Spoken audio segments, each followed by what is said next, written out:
Di pasar modal, sebenarnya proses untuk jual saham itu jauh lebih cepat daripada kita jual properti. Syaratnya satu, asal ada yang mau beli. Emang bisa bang, nggak ada yang mau beli? Banyak kasusnya. Lu cek video gua yang bahas tentang saham gocengan yang ini nih, biar lebih jelas. Linknya di kolom deskripsi. Tips untuk menghindarinya cukup sederhana. Jangan beli saham gocapan. Jangan beli saham gorengan.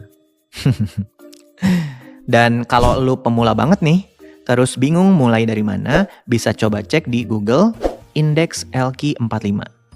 Artinya itu daftar 45 perusahaan terliquid alias terada yang mau beli dan terada yang mau jual di pasar modal Indonesia. Jadi lu bisa terhindar deh dari risiko likuiditas ini. Oke, lanjut. Risiko ketiga adalah risiko perusahaan.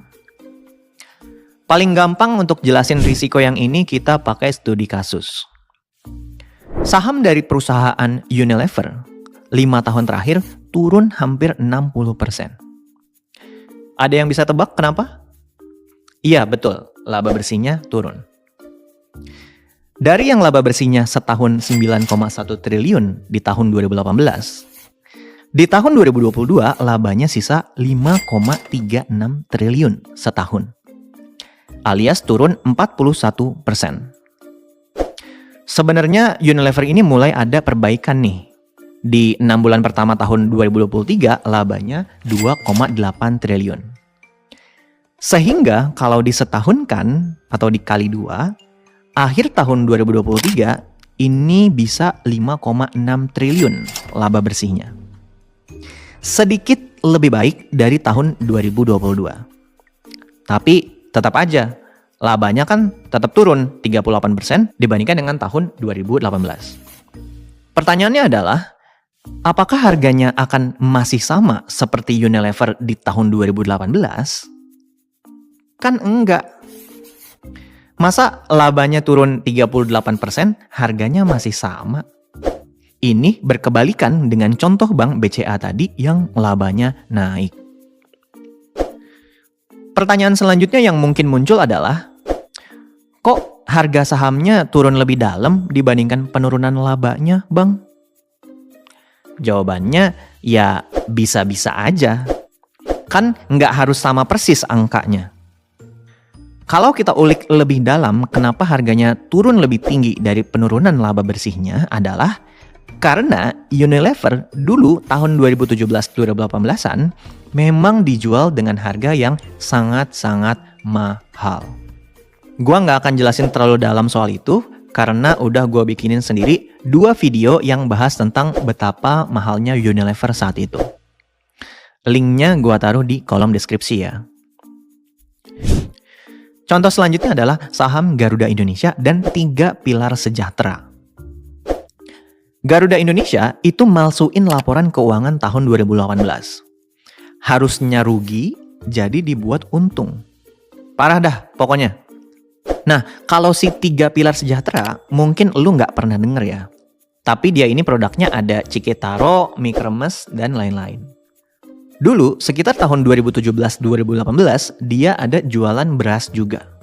Beras cap ayam jago namanya.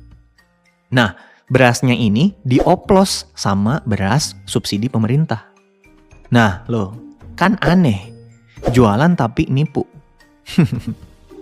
Kedua contoh perusahaan ini emang murni perusahaannya aja nih yang aneh dan enggak jelas. Boro-boro kita bicara ada laba bersihnya.